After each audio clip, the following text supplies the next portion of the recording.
이 시간에는 사도행전 8장 26절부터 40절 말씀까지 읽었습니다.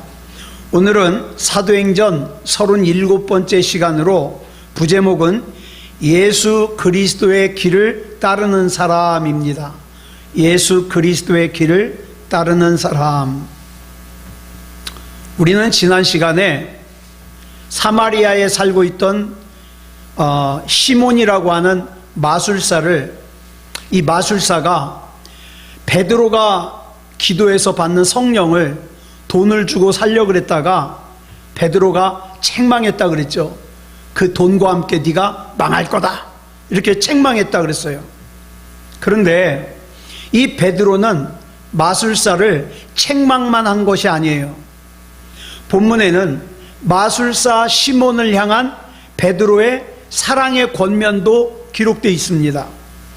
자, 베드로는 여전히 악한 생각과 불의에 얽매여 있는, 그래서 성령님까지도 돈 주고 살려고 하는 마술사 시몬에게 회개하고 주님께 기도하라고 권면합니다. 따라서 이 마술사 시몬을 향한 이 베드로의 권면은 회개하고 기도하면 혹시 용서를 받을지도 모른다는 애매모호한 권면이 아니에요. 회개하고 기도하면 반드시 주님께서 용서해 주실 거라는 확실한 권면이죠. 여러분, 저와 여러분이 잘못했을 때 하나님 앞에 회개하고 기도하면 하나님께서 용서해 주신다는 건 우리가 너무나도 당연하게 알고 있는 거예요. 새삼스러울 게 없죠. 중요한 것은 여기서 이 베드로가 말하는 주님께 기도하라라고 하면서 사용한 이 단어예요. 여러분, 일반적으로 헬라어로는 기도하다 그럴 때 무슨 단어를 쓰냐? 프로슈코마이라는 단어를 써요. 그런데 본문에서 기도하라라는 뜻에 사용된 헬라어가 뭐냐? 프로슈코마이가 아니라 데오마이예요. 데오마이. 이게 뭐냐면 이 데오마이는요, 묶다 또는 붙들어 매다라는 의미의 헬라어 동사 데오에서 나왔는데, 즉 베드로가 마술사 시몬에게 주님께 기도하라 라고 말한 것은 무슨 뜻이냐면 너 자신을 주님께 묶어둬라, 내 마음을 주님께 동여매라, 그런 뜻이에요.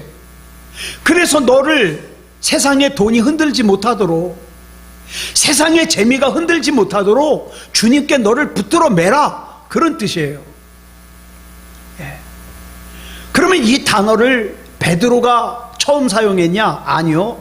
예수님께서 먼저 베드로에게 이 단어를 사용하셨어요. 예수님께서 누가복음 21장 36절 보면 앞으로 임할 큰 환난에 대해서 말씀하시면서 그 말씀의 결론을 이렇게 맺으셨습니다. 시작. 이러므로 너희는 장차 올 이 모든 일을 능히 피하고 인자 앞에 서도록 항상 기도하며 깨어있으라 하시니라. 이 마지막 때가 되면 사람들이 믿음을 떠나요. 이 마지막 때가 되면 사람들이 예배를 떠나요. 자기 소견에 옳은 대로 살아요. 그래서 믿음다운 믿음을 찾아보기가 힘든 때가 돼요. 그 얘기를 쭉 말씀하신 다음에 예수님께서 뭐라고 권면하시냐? 그러니까 너희가 앞으로 이 장차 올 이 불신앙의 이 모든 일들을 피하고 인자 앞에 바로 설 수 있도록 어떻게 해라? 기도하며. 여기서 사용된 단어가 데오마이예요. 뭐 하라는 거예요? 항상 주님께 너를 붙들어 매며, 그런 뜻이죠. 어떤 결정적인 순간에도 악한 마귀가 네 마음을 흔들어 가지고 교회 가기 싫게 만들고 예배 드리기 싫게 만들고 기도하기 싫게 만들어도 너 자신을 그리스도께 꼭꼭 동여매라, 이 말이에요.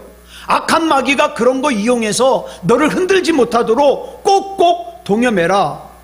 자, 이렇게 기도를 통해서 자기를 주님께 꼭꼭 동여맨다는 것은 또 무슨 뜻입니까? 주님께서 나를 붙들고 계신다는 뜻도 되는 거예요. 예. 우리는 흔히 기도 그러면 뭐만 합니까? 내 필요한 것만 그냥 하나님 앞에 줄기차게 말씀드리는 것을 기도라고 생각해요. 물론 그것도 기도예요. 그렇지만 그것이 기도의 전부라고 생각한다면, 하나님 나한테는 이게 필요합니다, 이 문제 해결해 주십시오, 이렇게 하는 것만을 기도라고 생각한다면 그런 사람은 아무리 기도 많이 해도 삶이 변하지 않아요. 왜? 그 사람의 기도는 자기 필요한 거를 하나님께 말씀드리는 게 전부니까. 네?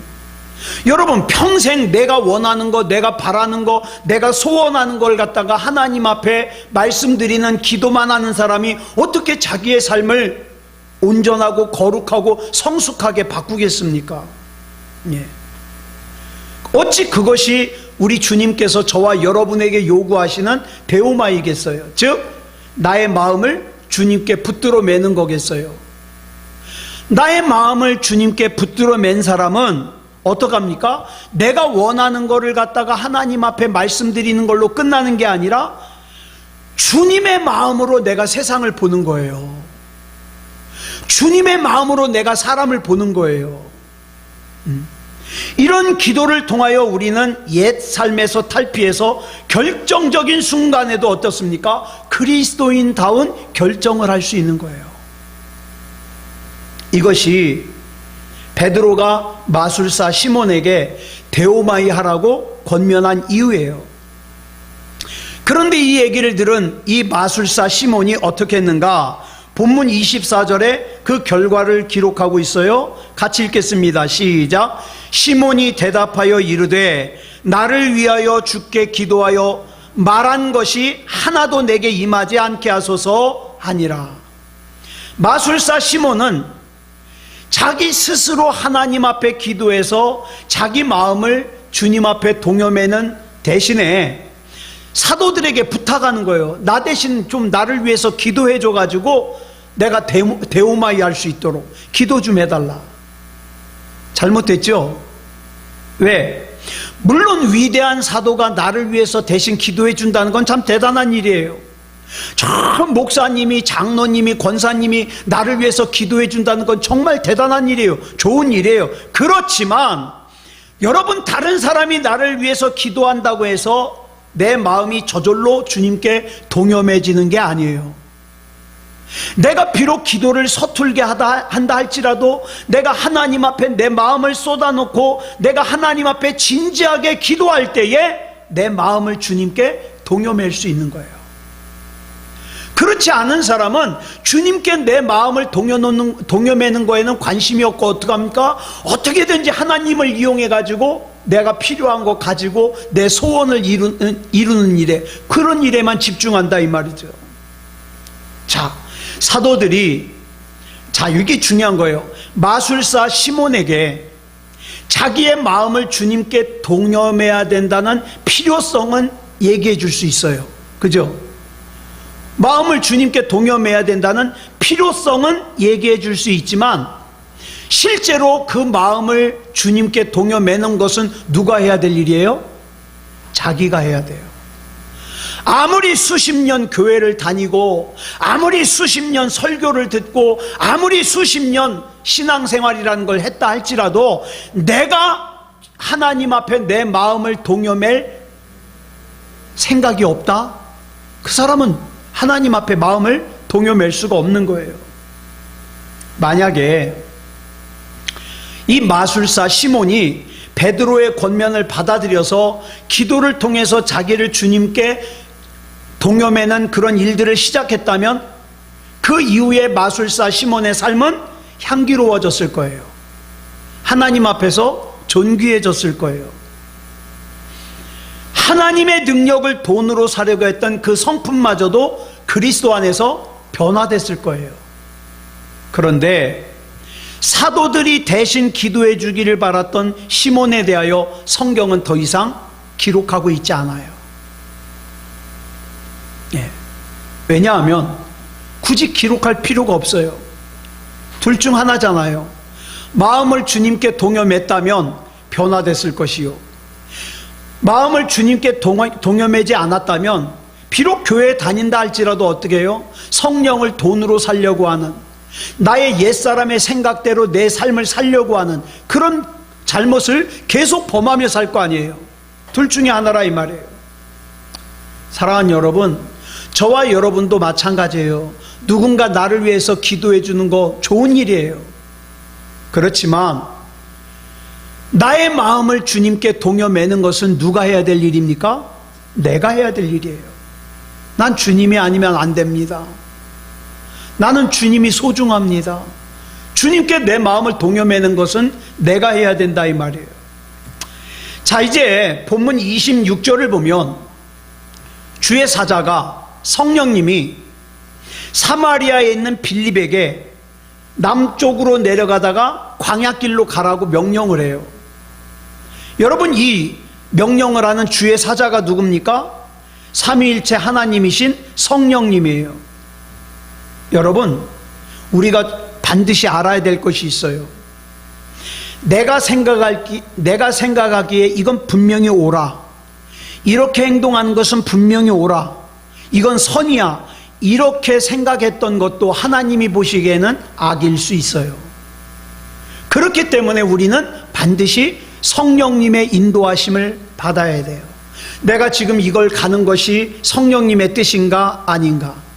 내가 지금 이 말을 하는 것이 성령님의 뜻인가 아닌가? 성령님의 인도하심을 받아야 돼요. 성령님께서 발걸음을 인도하시고 바르게 행해야 될 것을 일깨워 주시기 때문이에요. 성령님께서는 사마리아에 있던 빌립에게 빨리 길을 나서라 그래요. 빨리 일어나서 남쪽으로 가라, 광야로 가라는 거죠. 네. 여러분, 지금 이 빌립 때문에 사마리아가 발칵 뒤집혔잖아요. 이 빌립 때문에 사마리아 사람들이 예수님을 구주로 영접하고 변화됐잖아요. 그러니까 만약에 이 빌립 집사님이 계속 사마리아에 있으면 어때요? 사람들이 존경해주고 인정해주고, 그죠? 박수 쳐주고. 자, 그러면 사마리아에서 있는 게 얼마나 편하겠냐 이 말이에요.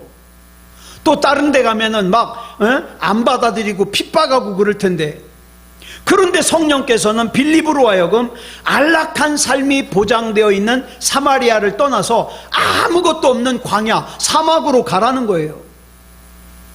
이에 대하여 이 빌립이, 아니 왜 하필이면 광야입니까? 예? 질문이나 항의나 불평이나 한마디도 하지 않았어요. 왜? 빌립은 이미 경험했거든요. 내가 주님의 명령에 순종하면 주님의 섭리가, 주님의 뜻이 반드시 이루어진다는 걸 이미 사마리아에서 경험을 했잖아요. 그렇기 때문에 지금 성령님께서 가라고 하시는 광야에서, 사막에서 무슨 일이 나를 기다리고 있을지는 알 수가 없지만 성령님께서 가라 그러니까 가는 거예요. 그렇게 빌립이 성령님의 말씀에 순종해서 찾아간 광야에서, 사막에서 누구를 만나냐? 에디오피아라는 나라의 국고 맡은, 그러니까 재무장관쯤 되는 거죠. 예? 국고를 맡은 고위 관리를 만나요.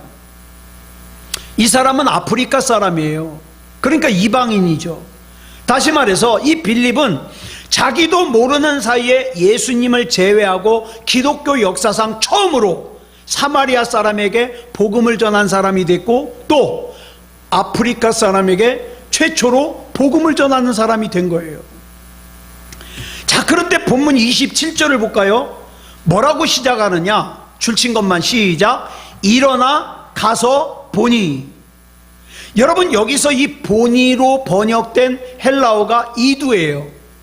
이 이두는요, 영어로 behold하고 같은 단어예요. 보라. 이거는 뭐 할 때 사용하는 단어냐? 감탄할 때. 보라, 보라. 성령님의 명령을 쫓아간 광야에서 성령님께서 자기에게 맡긴 사명이 뭔지를 확인한 이 빌립이 얼마나 감탄을 했으면 이 감탄사를 썼을까요? 그래서 빌립은 기독교 역사상, 2000년 역사상 이방인에게 최초로 세례를 베푼 또 하나의 기록도 세우게 되죠. 그뿐만 아니에요. 이스라엘 동북쪽의 사마리아에 있던 빌립을 동남쪽 광야로 인도하셨던 성령께서는 이 빌립을 다시 남서쪽 아소도에서부터 지중해 해안을 따라서 서북쪽 가이사라에 이르기까지, 이거는 지도를 갖고 왔어야 되는데, 예? 하여튼 이렇게 생각하시면 돼요. 온 이스라엘을 갖다가 누비면서 복음을 전하게 만들어요. 예. 그때까지 사도들은 어디에만 복음을 전할까요? 사도들은 예루살렘에만 있어요. 예루살렘에만. 이 사도들은요, 아직까지도 사마리아에 복음을 전한다? 상상도 못해요. 아프리카 사람에게 복음을 전한다? 상상도 못해요. 그런데 지금 빌립이 그렇게 하고 있는 거예요. 그런데 이 거대하고 위대한 삶은 처음부터 거창하게 시작된 게 아니에요. 자기가 하고 싶은 일을 하기보다 성령님께서 인도하시는데 순종했더니 그렇게 되더라. 오늘 저와 여러분도 마찬가지예요. 내가 하고 싶은 일을 하는 것이 아니라 하나님께서 내게 원하시는 것이 뭔지, 하나님께서 내게 맡기시는 일이 뭔지, 하나님께서 맡기시는 일을 하다 보면 위대한 일을 하게 돼요. 여러분, 슈퍼맨, 영화 슈퍼맨 다 보셨을 거예요. 이 슈퍼맨의 주인공이었던 미남 배우가, 이 사람이 누구냐? 크리스토퍼 리브예요. 크리스토퍼 리브. 그런데 이 슈퍼맨으로 나왔던 남자가 1995년도에 말을 타다가 말 위에서 떨어지는 바람에 목뼈가 부러졌어요. 전신을 못 움직여요. 그래가지고 침대에 누워서 9년 동안 살다가 2004년도에 사망했어요. 그런데 이 크리스토퍼 리브가 침대에 누워서 몸은 꿈쩍도 못하는데 얼마나 사람이 명랑한지 몰라요. 그래서 사망하기 몇 년 전에 CNN이라고 하는 미국 방송에서 병상에 누워있는 이 크리스토퍼 리브를 약 1시간 동안 인터뷰한 적이 있어요. 이때 이 크리스토퍼 리브가 꼼짝을 못하면서도 기자의 질문에 얼마나 명랑하게 또 긍정적으로 대답을 하는지, 이 취재하는 기자가 참 기분이 좋았어요. 이제 인터뷰가 끝나가요. 마지막으로 이런 질문을 했어요. 만약 옛날처럼 몸을 다시 움직일 수 있다면 제일 먼저 뭘 하고 싶습니까? 그랬더니 크리스토퍼 리브가 눈으로 자기가 있는 곳에 문을 가리키면서 나는 제일 먼저 저 방문을 열고 나가겠습니다. 그렇잖아요. 자기 힘으로는 그 방문을 열 수가 없어요. 그러니까 내가 만약에 예전처럼 몸을 움직일 수 있다면 제일 먼저 저 방문을 열고 나가겠다는 거예요. 근데 이 대답이 대단한 것이, 여러분 밖에 나가서 무슨 일이든지 아무리 큰 일이든지 작은 일이든지 하려고 그래도 제일 먼저 어떻게 해야 돼요? 그 방문을 나가야 할 수 있는 거예요. 여러분, 우리는 거창한 꿈들을 꿉니다. 그런데 여러분, 저와 여러분이 거창한 꿈을 꾸고 욕심을 내는데 그 거창한 꿈, 거창한 욕심을 이루기 전에 제일 먼저 해야 될 일이 뭐냐? 하나님의 말씀에, 성령님의 인도하심에 순종해서 먼저 문을 열고 나가야 돼요. 그래야 큰일 할 수 있어요.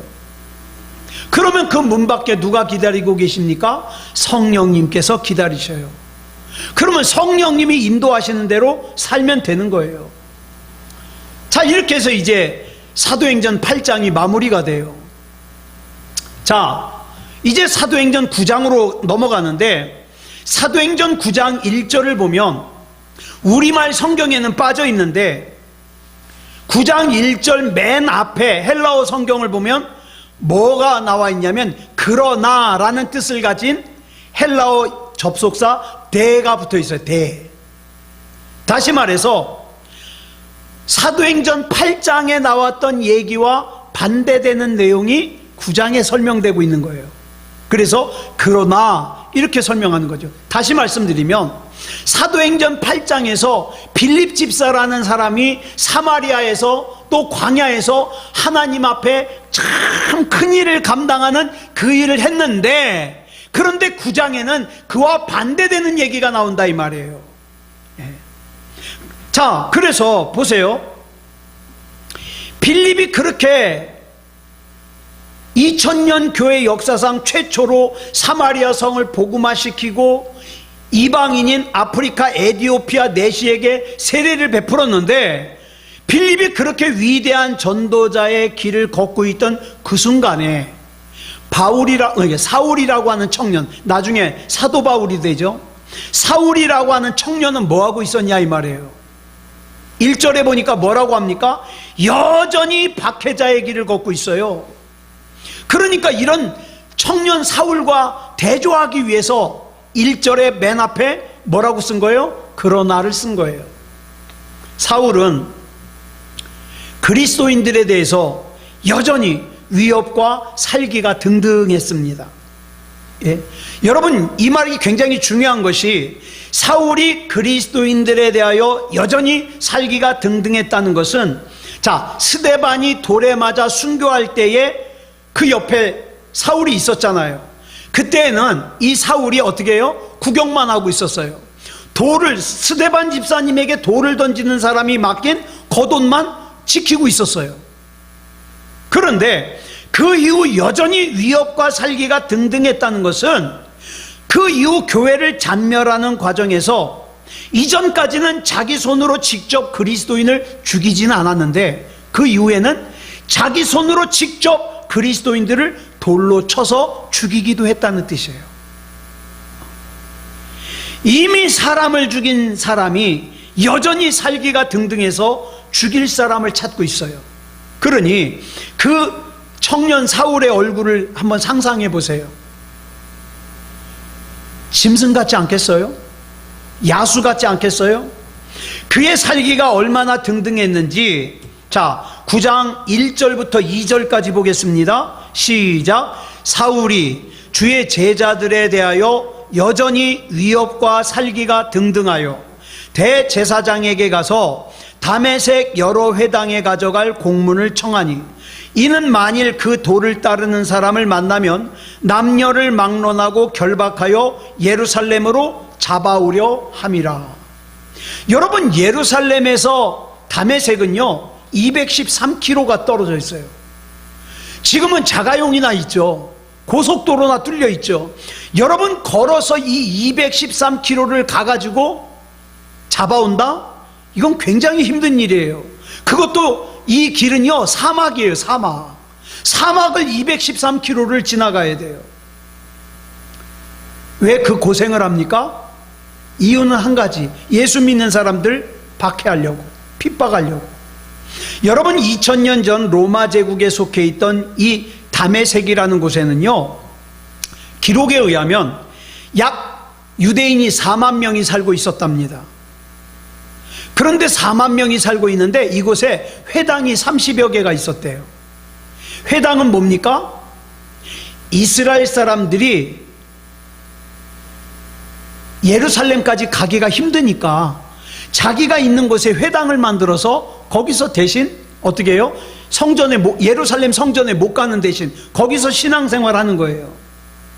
자, 유대인의 박해를 피해서 예루살렘을 떠난 유대인들이 이렇게 많은데, 자, 그 다메섹에서 살고 있던 유대인 중에 핍박을 피해서 그 다메섹으로 간 그리스도인들에게 복음을 듣고 예수님을 구주로 영접한 사람들이 많아졌다는 거예요. 이 사실을 듣게 된 사울이 대제사장에게 위임장을 받아서, 이 위임장은 뭡니까? 그 예수 믿는 사람들을 잡을 수 있는, 죽여도 괜찮다는 그 고난을 받아가지고 다메섹에 가는 거예요. 이처럼 그리스도인들을 죽이기 위해 예루살렘에서 213km나 떨어진 다메섹으로 원정을 갈 정도로 사울은 살기가 등등했어요. 딴 사람들은 힘들어서 안 가요. 사막을 213km를 가야 된다니까요.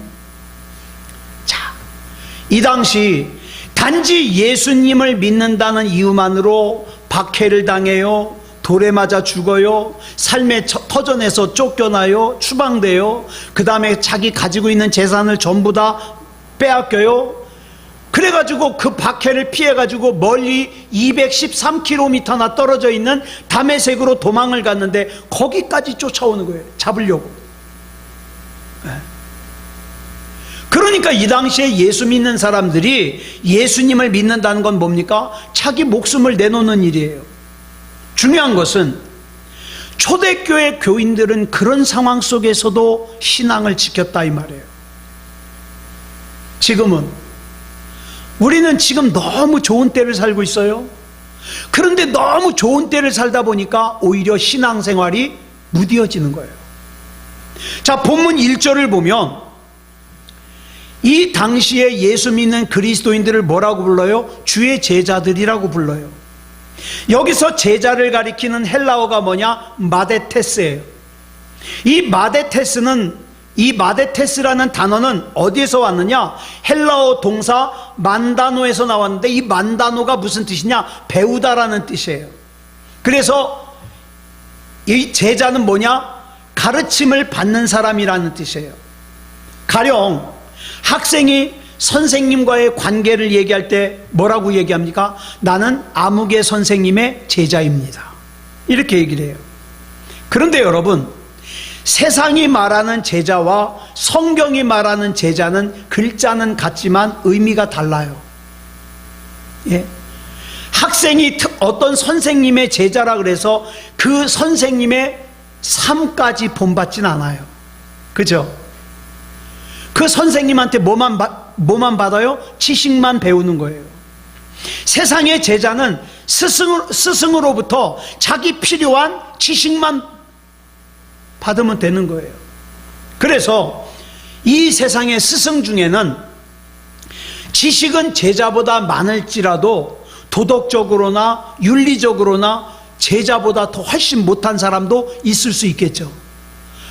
저는 이번에 이제 우리 지방 선거 하잖아요. 그 다음에 우리나라에 예를 들어서 장관 같은 거 뽑을 때 청문회 하잖아요. 왜 그렇게 우리나라에 죄 안 짓고 산 사람들이 없대요? 위장 취업 안 한 사람이 없고, 그쵸? 잘못을 안 한 사람이 없어요. 노상방뇨 안 한 사람이 없고. 이번에 지방선거에 나온 후보자 중에 33%인가? 하여튼 30%가 넘는 사람이 전과자래잖아요. 그런 사람들이 또 어떻게 해요? 시의원 하겠다고 또 구의원 하겠다고 또 나오는 거예요. 나 참 이상해. 이렇게 죄 안 진 사람들이 없을까? 차라리 우리 강윤덕 집사님이 시의원을 나가지. 적어도 우리 강윤덕 집사님은 노상방뇨는 안 하잖아. 그잖아요? 자, 보세요. 세상에는요, 대학교 교수라 그러는데 학생보다 윤리적으로 도덕적으로 훨씬 못한 사람들이 있어요. 그런데 여러분, 주님의 제자는 다릅니다. 주님의 제자는. 자, 본문 2절에 나오는 주의 제자를 또 뭐라고 설명하고 있느냐? 그 도를 따르는 사람이라고 정의하고 있어요. 여기서 도가 뭘까요? 길입니다. 길. 따라서 그 도를 따르는 사람이란 그 길을 따르는 사람이에요. 그 길이 뭘까요? 두말할 것도 없이 예수 그리스도의 길이에요. 주님의 제자인 그리스도인들은 단순히 성경을 배우거나 성경 지식을 학습하기만 하는 사람들이 아니라 그리스도인은 언제나 어디서나 예수 그리스도라면 어떻게 하셨을까? 이걸 생각하고 예수 그리스도의 길을 따라서 걷는 사람들이에요. 본문 속의 그리스도인들은 예수 그리스도의 길을 걷느라 유대교 사람들에게, 유대인들에게 혹독한 박해를 당해야만 됐어요. 그 예수 그리스도의 길을 건너라고 어때요? 자기 삶의 터전에서 추방당해야 됐어요. 그 길을 건너라고 자기 재산을 전부 빼앗겨야 됐어요. 심지어는 돌에 맞아 죽었어요. 그 길을 고수하느라 예루살렘에서 213km나 떨어져 있는 다메섹까지 도망가서 살았어요. 그런데 여전히 살기 등등한 유대인들에 의해서 자유로울 수가 없는 거예요. 그렇다면 이 위협과 박해로부터 벗어날 수 있는 방법이 있을까요, 없을까요? 있습니다. 뭐예요? 예수 그리스도의 길을 안 가면 돼요. 까짓거 불편하면 예배 안 드리면 돼요. 그러면 편해요. 까짓거 불편하면 예수 안 믿으면 돼요. 그러면 손가락질 당할 일도 없고 무시당할 일도 없고 그 길을 포기하면 돼요. 그 길을 버리기만 하면 구태여 가슴 졸이고 살 필요 없어요. 자존심 상하고 욕먹고 살 필요 없어요. 내 재산 뺏길 일도 없어요. 추방당할 일도 없어요. 그런데 수많은 사람들이 그 예수 그리스도의 길을 포기하지 않았기에 늘 죽음의 위협을 받으면서 살아요. 네. 그 세상 사람들은 그런 사람들을, 그 예수쟁이들을 보면서 뭐라 그래요? 아유, 어리석어. 왜 이렇게 답답해? 예수를 믿어도 좀 정도껏 믿지. 저렇게 미친 사람처럼 믿어야 돼? 그렇죠? 그들을 사랑하는 주변 사람들은 자꾸 와서 얘기합니다. 제발 그 위험한 짓 좀 하지 마라. 제발 그 길을 포기해. 왜 바보같이, 왜 고지식하게 그 어려운 길을 가는 거야? 편한 길 가지. 그럼에도 불구하고 그 예수쟁이들은 그 길을 포기하지 않았어요. 이유가 뭘까요? 간단해요. 오직 예수 그리스도의 길을 통해서만 영원하신 하나님께 연결될 수 있기에, 영원하신 하나님의 나라에 들어갈 수 있기에 나는 자존심이 상해도, 손가락질을 당해도, 어려운 일을 당해도 이 길을 가는 거예요. 그래서 잠언 14장 12절을 보면 이렇게 말씀하고 있어요. 시작. 어떤 길은 사람이 보기에 바르나 필경은 사망의 길이니라. 이 말씀을 뒤집으면 이런 뜻도 돼요. 어떤 길은 사람이 보기에 어리석고 잘못된 길 같아 보이지만 필경, 생명의 길이니라. 이렇게도 볼 수 있죠. 자, 유대인의 최고 지도자인 대제사장의 위임장을 받은 사울이 보무도당당하게 다메섹을 향해서 떠났습니다. 뭐 하려고? 예수 믿는 사람들 잡아오려고. 그것은 청년 사울에게는 신념의 길이요, 자기 정의의 길이요, 유대교 내에서 출세가 보장된 길처럼 보였지만 성경은 분명히 이렇게 얘기합니다. 필경은 사망의 길이니라. 여러분, 지금 내가 가는 길이 필경 사망의 길입니까? 필경 생명의 길입니까? 하나님이 인정하시는 길입니까? 하나님이 인정하지 않는 길입니까? 굉장히 중요한 거예요. 내가 오늘 참 힘들게 부지런히 살았는데 내가 오늘 살은 이 과정이 하나님께서 인정하시는 생명의 길입니까? 아니면 사망의 길입니까? 예. 여러분,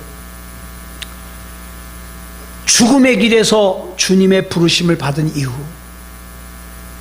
죽을 때까지 이 청년 사울은요, 자기가 뭘 모를 때에는 이것이 내가 제일 중요한 일이라고 생각했어요. 예수쟁이들 잡아오고, 그렇죠? 이렇게 사는 게. 그랬는데 다메섹으로 가던 길에 예수님을 만난 이후에 어떻습니까? 그 다음부터는 초지일간, 심지어는 자기 목이 잘려져 나가는 순교를 당한 때까지 어때요? 초지일관, 믿음의 길을 가는 거예요. 왜? 예수님을 만났거든요. 여러분, 예수님 만난 사람과 못 만난 사람이 그렇게 달라요.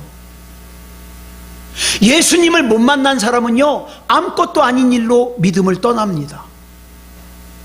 아무것도 아닌 일 앞에서 하나님의 뜻보다 자기가 더 중요해요. 자기 생각이, 자기 자존심이. 그러나 예수님을 만난 사람은 어떻습니까? 달라요. 내가 자존심이 상해도, 내가 손해를 봐도, 내가 죽어도 하나님의 뜻이 더 중요한 거죠. 비록 다른 그리스도인에 비해 예수 그리스도를 믿는 믿기 시작한 시간은 짧아요. 나중에 만났잖아요. 다메섹으로 가던 길에. 그렇지만 복음을 전하는 과정에서 미련하다고 조롱을 당하고 비판받고 온갖 박해를 당하다가 끝내 참수형을 당했지만 이 청년 사울은 그 예수님과 동행하는 길을 포기하지 않았어요. 포기하지. 왜? 예수 그리스도의 길은 진리요 생명의 길이기 때문에 그래요. 오직 그 길을 통해서만 영원하신 하나님을 만날 수 있고 영원하신 하나님의 나라에 들어갈 수 있기 때문에. 그래서 고린도전서 1장 18절을 보면 십자가의 도, 즉 십자가의 길, 즉 예수 그리스도의 길은 뭐라 그랬습니까? 시작. 멸망하는 자들에게는 미련한 것이요 구원을 받는 우리에게는 하나님의 능력이라, 이렇게 고백하는 거예요. 그리고 그가 믿었던 대로 그는 예수 그리스도의 길 위에서 하나님의 능력에 의해서 누가 됐어요? 사도 바울이 됐어요. 사도 바울이. 그리고 그가 쓴 글이, 편지가 성경이 돼가지고 2000년이 지난 오늘 우리가 보고 있잖아요. 바울 서신. 만약 그가 자기가 처음에 가던 길을 계속 갔다면 유대교 내에서는 출세했을지 모르겠지만 그는 이미 2000년 전에 한 줌의 흙으로 돌아가고 하나님의 나라 천국에는 못 들어가죠. 그러나 참수형을 당하기까지 예수 그리스도의 길을 걸었기에 그는 세상과 영원한 생명을 동시에 얻을 수 있었어요. 여러분, 두 손으로 공이나 또는 곤봉을 갖다가 이렇게 돌리는 거 보셨죠? 이걸 뭐라 그러냐? 저글링이라 그래요. 저글링. 그리고 이걸 하는 사람을 저글러라 그래요. 제가 이 저글링을 하는 사람을 가까이서 본 적이 있었어요. 근데 제가 중요한 거 한 가지를 발견했어요. 뭐냐? 이 물건을 돌리는 저글링을 하는 사람은, 우리는 어떻게 해요? 물건을 돌리면 그 물건이 돌아가는 걸 이렇게 따라서 보니까 자꾸 놓쳐요. 근데 이 저글링을 하는 사람 가만히 보니까 눈이요 한 군데를 바라보고 있어요. 이걸 바라보는 게 아니라 한 군데를 딱 집중해서 바라보고 있어요. 그러니까 내 손에서 돌아가는 물건들이 다 보이는 거예요. 네. 여러분, 우리는 하나님을 믿는 사람들이에요. 무엇이 하나님을 믿는 거냐? 하나님을 많이 알고 있는 게 하나님을 믿는 게 아니에요. 하나님을 많이 알고 있지만 하나님을 안 믿는 사람 저 여럿 봤어요. 하나님의 말씀을 많이 아는 것만으로는 부족해요. 뭐가 중요하냐? 하나님의 뜻대로 사는 길을 걸어야 돼요. 하나님의 뜻에 따르는 길에 우리 시선을 고정시키고 살아야 돼요. 그저 돈 바라봤다가, 명예 바라봤다가, 성공도 하고 싶고, 또 사람들에게 인정도 받고 싶고, 노후도 걱정이 되고, 이렇게 시선 뺏기다 보면 뭘 놓쳐버려요? 하나님의 뜻을 놓쳐버려요. 그러나 하나님의 뜻을 내가 바라보고 있다면 하나님께서 나 책임지십니다. 여러분, 내가 나를 책임지는 게 든든할까요? 하나님께서 나를 책임지시는 게 든든할까요? 하나님께서 나를 책임지는 삶을 사시기 바랍니다. 기도하겠습니다. 사랑의 아버지 하나님, 감사합니다. 하나님의 은혜 가운데 이 시간 붙잡아 주셔서 예수 그리스도의 길을 걷는다는 것이 뭔지 살펴봤습니다. 사랑의 아버지 하나님, 우리는 약합니다. 많은 경우에 넘어집니다. 하나님께서 붙잡아 주시옵소서. 하나님을 바라보는 시선 다른 곳으로 돌리지 말게 하시고 나는 하나님이 책임져 주시옵소서. 이 밤에도 기도할 때에 하나님의 뜻을 깨닫는 것이 우선이고 하나님의 뜻대로 사는 것이 우선이니 하나님께서 책임져 주시옵소서. 모든 것을 우리 주님 앞에 맡겨드리오며 그리스도 예수님의 이름으로 간절히 기도드려 싸움나이다. 아멘.